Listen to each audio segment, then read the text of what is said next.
All right, so let's move on to Larry. And again, I apologize to you, Larry, for the delay and everything. As a youth, he was open to all interpretations of God and considered himself an agnostic. In his teens, whenever he looked up at the stars in the Milky Way, he had to believe that we're not the only living beings in this universe. His engineering background also trained him to look for answers, albeit from a scientific point of view.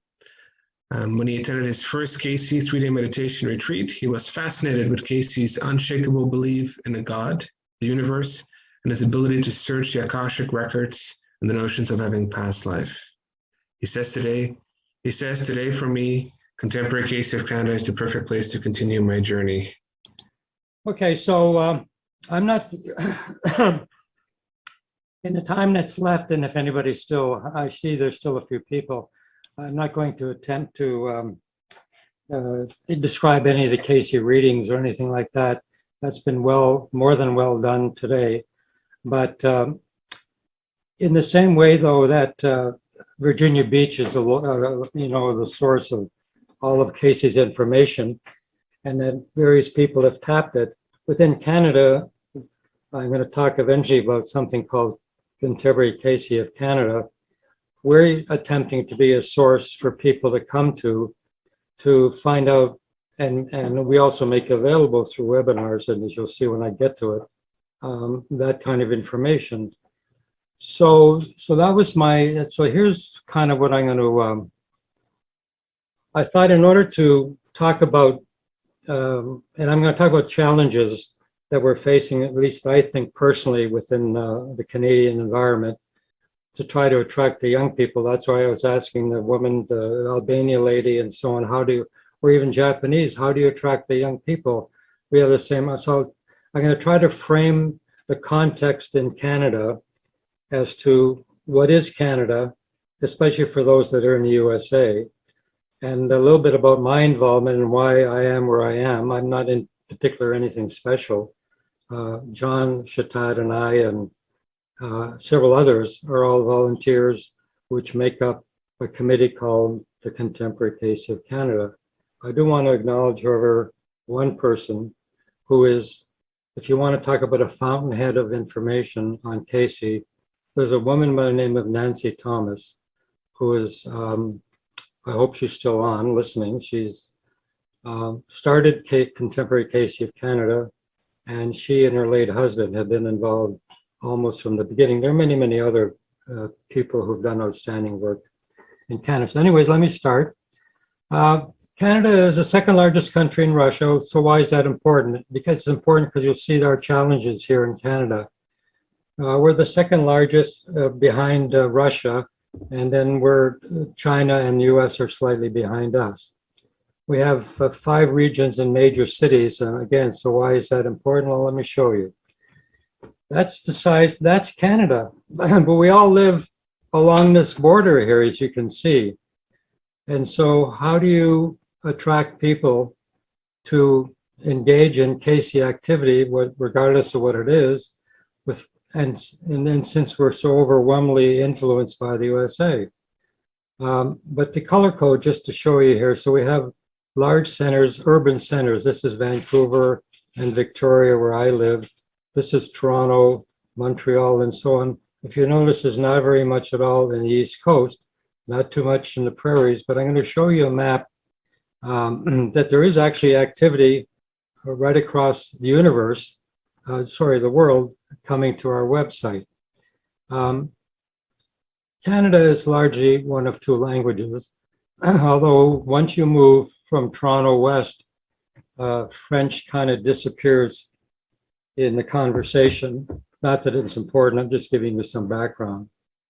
Digital technology is very strong, and as you can see at the bottom, I said COVID, for all its challenges and dangers, it's a blessing because it's given the birth to virtual seminars and conferences in Canada. That's why John has been able to host this fantastic weekend where you has over 100 people or so or more attending, and why we can continue to keep the Cayce legacy alive in Canada without having to deal with the COVID restrictions on group meetings. The other thing that's worth knowing just in passing is, along with our digital technology, we're now a 5G internet system across the country. So holding a Zoom meeting is almost like, falling off a rock cliff. It's easy, and Zoom makes it very easy for and then also here we have social media is very active. That's my personal challenge, that social media is very active, although we do try to exploit it. John in particular and others try to exploit Facebook, TikTok, and things like that when we're promoting a webinar or a seminar. So that's just a little bit about the background. And again, remember, we're trying to be a source of information, and not only that, to grow our CAYCE population in Canada and elsewhere. Me in particular, as John introduced to my bio, and if you know anything about astrology, I was born with a new moon in my natal chart. So I came into this world with a blank sheet of paper in order to learn. And then I've tried different practices. I've been involved in Sufi practices through the association of a man called Hidayat Inayat Khan. We attended and ran seminars in Lake O'Hare, Alberta for a number of years, where breathing and other practices were so important in order to get basically I'm trying to find out who am I, as I think everybody's trying to find out. And so that's why I've been exploring all those backgrounds. I also I've done several weekends in holotropic breath work, where you're put into an altered state and you presumably relive past life experiences. I also went down to Virginia Beach, both to attend a conference, but more importantly also, I attended a week-long training with a man called Henry Bolduc, who since died through a personal accident he had. And he at that time was the leading person teaching past life regression sessions, and the reason for going to attend a session was to be taught how to lead past life regression sessions. So you can see, I've been sort of searching, and I still am. My CAYCE history is, I kind of backed into it. I attended a one-day seminar. Well, first of all, we had one-day seminars in Toronto on an annual basis we had with people like Kevin Kodashi come up and John and so on. And so, and then also we had weekend retreats, which I'll reference slightly going forward. And at that particular time, I became fascinated, as John said, with CAYCE's commitment and absolute belief in God and the universe. And even notwithstanding the fact that he never believed in past lives in his earlier years, he did eventually come to accept that there were past lives. And so eventually I became more and more involved with the seminars, and I became the registrar and treasurer for several retreats throughout Ontario. They were called winter meditation retreats. I also attended a congress in Virginia Beach, which was also fascinating. But more importantly, I'm now a member, one of several, with John and Nancy and etc., a member of CAYCE Canada. So what is the CAYCE energy in Canada? It goes on multiple levels, as you've heard from, and that's true in Canada, as you heard from the various speakers. There are many Search for God groups, and prior to COVID, of course, the meetings took place in people's homes on a regular basis, and the Search for God groups were used, and that's kind of how I got deeper involved in CAYCE. And then, unfortunately, when COVID hit, those meetings were somewhat banned, but with virtual sessions and Zoom sessions, they're now alive. And for example, in my area of the country, there's a gentleman in Victoria who runs Search for God groups. I know there are several in Vancouver, Ontario. John Chatat himself hosts sessions. There's a friend called Antonio Lau who holds multiple conversations with God sessions. So that aspect of CAYCE activity is quite active across Canada. In addition, it continues to survive. Like when I was involved being the registrar and treasurer, and we had the weekend seminars initially first in the Toronto area and then eventually in Niagara Falls. We had attendees, over 100 attendees. It was all sitting in and, living on site and having keynote speakers. Well, now that's not possible again, but they're holding a 3-day seminar with keynote speakers, I'm told. Allison Christie is the one that's running it this particular year. If you know her and you want to get information. Nancy tells me that there's one being planned, possibly another winter retreat sort of thing on the East Coast. I'm hoping somewhere in the Halifax area. I don't have the particulars on that. I do know that the Niagara Falls one is in the February time period. We do have social media followers, and as I mentioned earlier, John Chatat and we'll have a couple of others in our committee keep putting postings on Facebook, on TikTok, on and other social media places to try to attract, in my opinion at least, younger people. If you look around at the attendees and the people who attended today's seminar and yesterday, and you look at the pictures, I would say the majority of us, if we took an average age, would be over 60, maybe even older. And so my concern is, if you want CAYCE legacy to exist and continue, we do need to do something to attract younger people.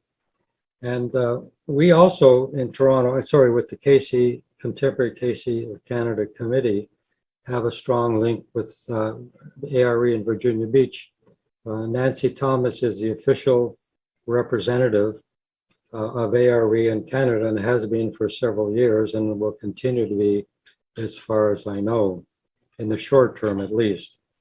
So, and the last thing here you can see I've got here, I'll circle it. We've got CAYCE, Contemporary CAYCE of Canada, and that's the webpage if you wanted to go to it.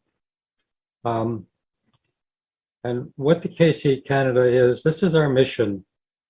And I'll just read it for you because I think it's somewhat impressive.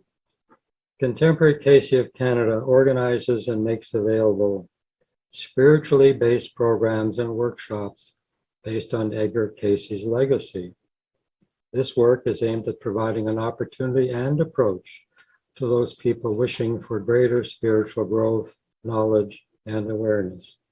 It empowers people from all walks of life and from all ethnic and religious backgrounds. And I truly believe that's what is available for people who, if you can visualize in your mind people having a well and they'd go to water, get some water in their backyard. Most of the wells all tie into the same aquifer, but each well could be a Sufi well, one could be a Muslim well, one could be a Catholic, one could be a Protestant, and so on, but they're all tied to the same source. And that's the mission of CAYCE. In particular, what we are committed to do as volunteers is to keep the CAYCE legacy alive and well in Canada. And the reason I stuck in elsewhere is I'll show you in a minute. Our webpage is on a platform. It's a Wix platform, WIX, if you know anything about the internet. Our EDGARCAYCE.ca name is owned by GoDaddy, and but we do, because of the website, because of this elsewhere. I'm saying, let me show you this here. Every day, I get these reports from our website, and you can see what this is is these are people who log in from around the world to see what's going on in CAYCE, Canada. And if you look at this, this is the most recent one. This is getting ready for John's weekend seminar. So if you notice, starting in this here, if you can't read, this is November 29 to December the 4th. And this is about 100. So every day we'd have a number of inquiries. And they come in from all directions. This one here is Gmail, Google. This is Facebook. And so this is why it's important for us to continue to spread the word, which we are doing, and also by going to our website. And this here circle here represents that all the dark blue are people who came in for the first time because they heard the word that there was something of importance going on. If you look below here where I've got my cursor, you can see, remember this is the map of Canada, so this is Canada here, this is the US, and all these blue dots represent the activity that I showed you up here.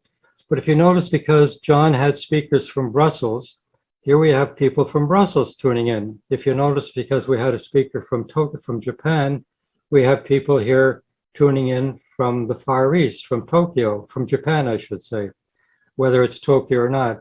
And while it's not clear to see maybe for those that you're looking at, there are also inquiries here from the various countries within the European Union. Even down here in Africa, we have inquiries. So this website of ours is available 24/7. There's no cost to inquiry to find out. And as John has mentioned today more than once, we post all the activities planned for the next, we try to do it for the next 12 months, at least for the next 6 months, what webinars are being planned.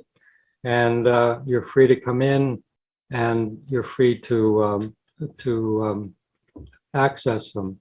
So here, this is what our key offerings are as the organization called Contemporary CAYCE.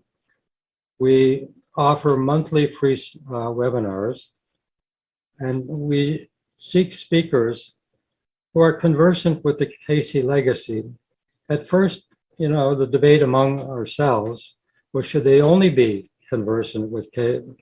But if you, just based on my experience with the Sufi movement in Canada, I was a member and still am a member for the last 10 years. And all the seminars we held at Lake O'Hara in Alberta, there are many paths to get to the source.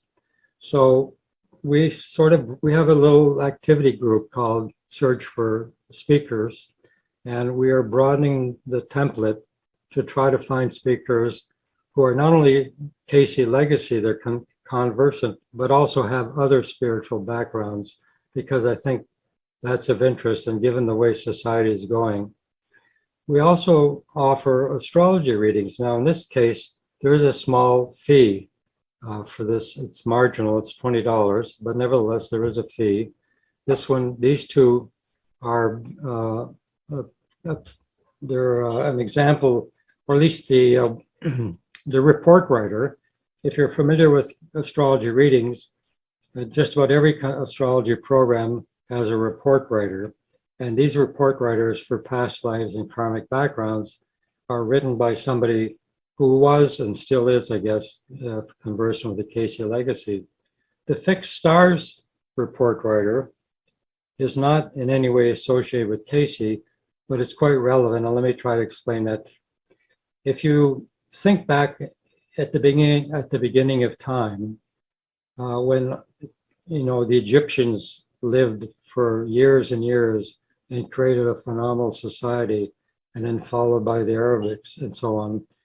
At that time, the Egyptian methodology, they would watch the fixed stars, like just when you get up in the morning and you look up in the sky and it's still dark, there are certain stars that you can see.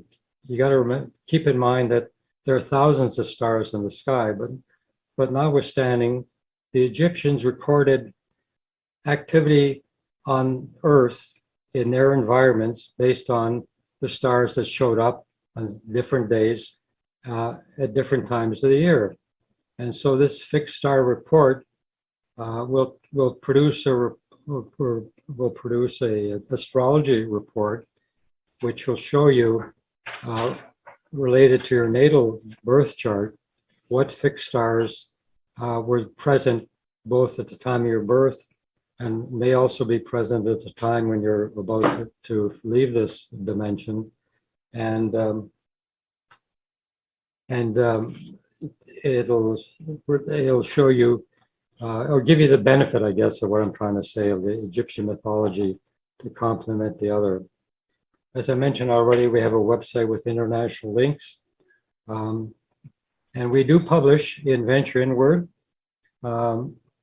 So all of our webinars, to the best of our ability, will show up in Venture Inward. I already mentioned we're on social media. We also have in addition to Venture Inward, we're on the ARE website. And then again, this is our website. The CAYCE Canada team, like if you have a number of volunteers, if you've ever been involved in a group activity, how do you avoid tripping over each other? I'm not going to take you through all of this, but I'm just going to let you show that with some effort, we created what we thought was a nice distribution of responsibilities. And so we have somebody who sets up our Zoom meetings for each of the webinars. We have somebody who takes notes when we have meetings of our own. We have somebody who maintains that database that I showed you, is international, and so on and so forth. So that's who we are.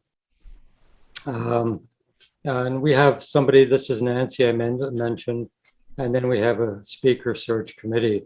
This is a key team right here. And there are 4 people involved. I'm one of them. John is a key, he's the chairperson to find speakers going forward in time. So that's Contemporary CAYCE. Let me go back here. I would say that the last thing I want to mention is going forward. Here's what we think are our challenges. Attracting more youthful followers. And if those people who are listening have young people they're aware of that might be interested, point them in the direction of our website and let them at least become aware of the possibility that that information exists. And maybe we can minimize the impact of social media, because I have 3 grandchildren, and every time I hear about their activities, it seems they always have their head buried in their cell phones or whatever. It's discouraging for me. Another challenge we have is marketing the CAYCE message. And I use the word marketing because if you don't get the word out, then people will know that there is information, and therefore, if the CAYCE legacy is going to survive, we have to spread the word. And I think harnessing digital technology is our challenge. Once COVID allows people to meet in groups again, it may cause a different shift, but I think our website will still be available. And so anyways, the last thing, almost in closing, I'll say today, I believe that in Canada at least, CAYCE is alive and well, and elsewhere possibly in Canada. The thing here, and I've heard it mentioned more than once, a CAYCE reading about the spirit of truth. Jerry mentioned it more than once. Not that any soul is to be goody-goody, but good for something, but not merely to supply material needs. For humanity lives not by bread alone, not by apparel, not by homes, but rather by the spirit of truth. And that's why in my bio I said, Contemporary CAYCE is where I'm going to continue my search for my personal search for who I may be and who I hope to be. But that doesn't limit me in other activities, as I've already mentioned. So that's what I was attempting to do today, is to let you know that there is a source of information. And if you have, I didn't mention too much the registrar. The registrar is also our sort of public relations person. So if you have questions with respect to how to maybe use the website a little more easily, or if you have questions about offering speakers that we may not be aware of, there is on our website a contact, and that's what I'm encouraging people to go to. So yeah, just by virtue of the fact that today we had so many people, and yesterday, I would say CAYCE Canada Legacy is alive and well in Canada and around the world. And that's about it, John. There we go. Okay. So it's over to you, John. Thank you. Thank you. That was great, Larry. Thank you so much. I gave people a good overview of the CAYCE material and what we're doing here at Contemporary CAYCE of Canada. There's a question that in the chat that says, I hear there's another EDGAR CAYCE Canada. Did you want to answer that, Larry, or do you want me to answer that? Well, you answer it, John. Okay. Well, Sure. let me back up. I'll remember that, we have within Canada, there's been a very, very long journey for CAYCE activity. And in the beginning, there was a EDGAR CAYCE Canada organization, but for a variety of reasons, they've sort of stopped their activity. And Nancy Thomas noticed that there was an absence of activities, and that's in the way how the genesis of why Contemporary CAYCE was born. They still may have a website. We are in no way associated with them. We're certainly glad to work with them if that would be appropriate. But yeah, so I hope that answers the question. Yeah, that's great, Larry. Any other questions? I have a comment. I'm here in Central Illinois. I'm with a spiritualist church. And also there's a man, Craig Hogan, who does afterlife communication research. Now, his organization is called AREI, which sounds like ARE International, but it stands for Afterlife Research and Education Institute. Yeah. He works with people in Brazil, Sonia Rinaldi, and all over the world too. Are people confusing AREI, his organization, with ARE International? Yeah. I'm not aware of that group, and it's unfortunate that there's such a close similarity. In the same way, it's unfortunate there's a close similarity to our website name and the former EDGAR CAYCE of Canada group. So we just have to keep going forward and continue to let people know the real, the truth. That's why I closed on that last foil of mine. I will put it on my own Facebook page. I will put up that there are two different groups, and I'll just write that up sometime. And I'll ask Craig Hogan why he called it AREI. Question, please. I don't know if I'm wrong, but it doesn't seem to me that there is anything AREI, anything and of this. I mean, formally named that. There is ARE. When we say ARE International, I think we mean the international groups within the ARE. So unless I'm mistaken, I don't think AREI is any formal thing linked with ARE itself.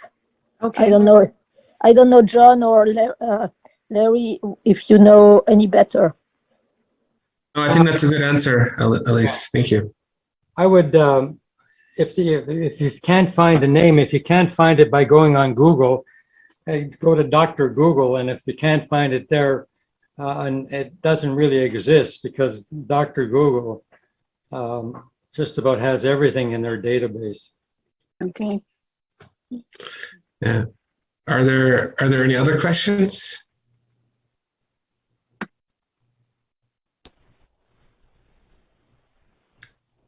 I have a question, John. Sure.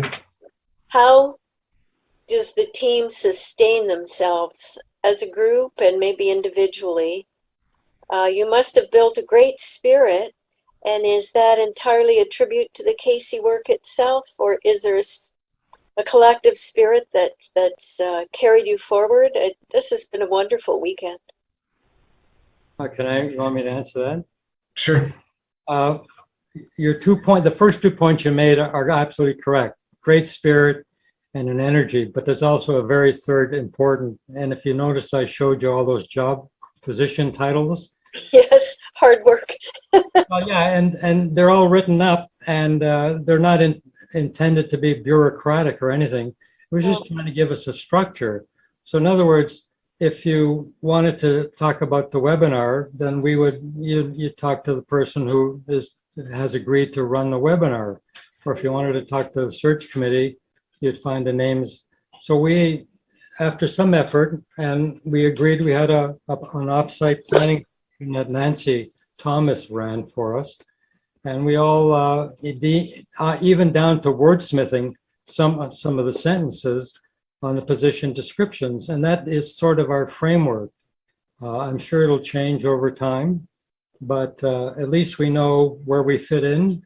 And the big objective too, by the way, was not to duplicate effort. I mean, it's hard enough to get people to volunteer and spend their time. The last thing you want to do is have people do the same thing twice and then find out it could have been done by only one person. So that's why we have all those position descriptions. Thank you. That's a beautiful acknowledgement of the practical need for a structure. Oh, yeah. Yeah. The winter retreat in Niagara Falls started out without a structure, and eventually it now has a foundation along the same lines, and that's what allows it to run so smoothly. That's a great lesson for us all. Thank you.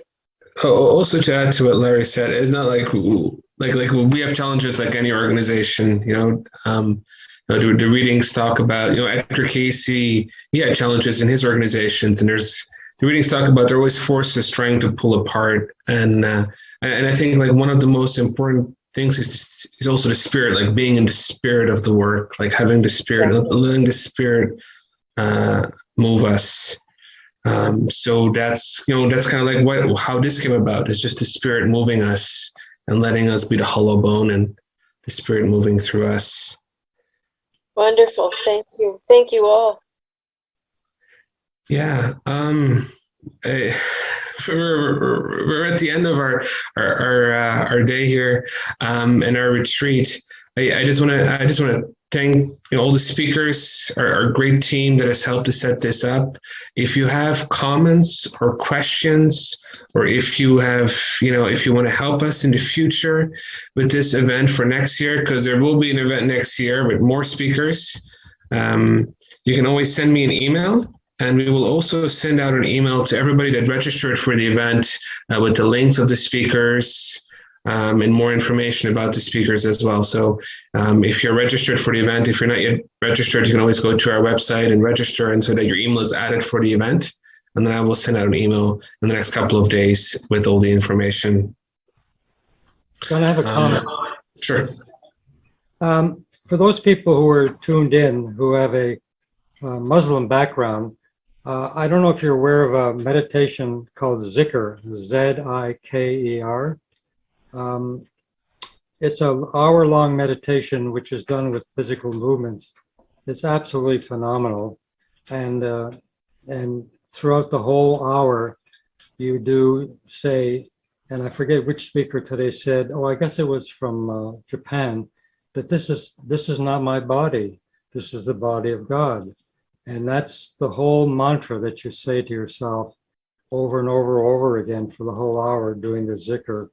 And we're so fortunate in Canada to have a composer, a brilliant musical composer who put music to rhyme with the movements, physical movements. If anybody's interested in that, I can make available both the music and the text to describe the physical movements, because they're somewhat complicated. But at the end of the hour, you're in another domain in terms of Larry, Yeah. is it okay to say something? Sure. Thank you. Did you do the dances of Universal Peace? Is I that did a couple of times, and I love it. it was phenomenal. Again, I couldn't believe I could keep moving for so long. We had a person come to Toronto when I was living in Toronto, and we spent all Friday night well into the evening dancing, and he would just, it was amazing. He could keep Yeah. us going. And if you're familiar with the dances? Yeah. You're The familiar song, with, like that words you just said is actually a song that they, well, maybe didn't make it an hour. It's a little dance, but they use those words in the song, in the dance. I am well, not my body, I am my, yeah, this is not my body, this is the spirit of God. Yeah. And and the zikr that was refined by a man called Hidayat Inayat Khan, who was a son of a man who came from India on his own to spread the word of Sufism, not so much Muslimism, but Sufism. And he went to England and he found sponsorship. Hidayat himself, who had a musical background, has written several symphonies, created the zikr so that ordinary people like me could follow it. And a guy by the name of Gary Sill, who lives here in the BC, composed music to go with it. It's beautiful. It's phenomenal. We can add those links in the emails that we're going to send out, Larry, to all the attendees. We can add those. Are there any other questions or comments?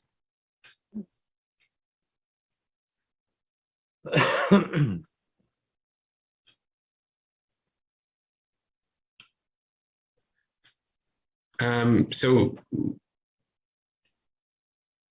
is there anyone that's interested in if we talked about doing a social afterwards, it's getting kind of late.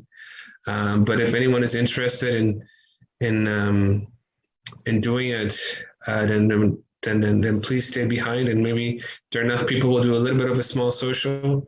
But anybody who wants to stay and get to know a little bit more Casey people, you're more than welcome to stay. And otherwise, we'll conclude here for today. Well, my hip is calling me, so I have to leave.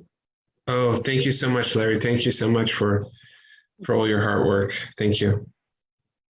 Yeah, 6 days ago, I was in the operating room. I had my hip joint replaced. So anyways, okay, thank you, John. If we had an honorarium, you'd be the one to receive it. No, it's all a labor of love. We're all volunteers, so it's a labor of love. See ya. Thank you, Larry. Thank you all. Thanks, John. Everything worked well. Thank you, Nan. Thanks, Sandy. We'll see you Tuesday. Thank you, Sandy. You did a tremendous job. I'll say thank you. Hey, thanks, Deb. Thanks, Dave. Good night. Sleep well and dream Please well. tell Larry.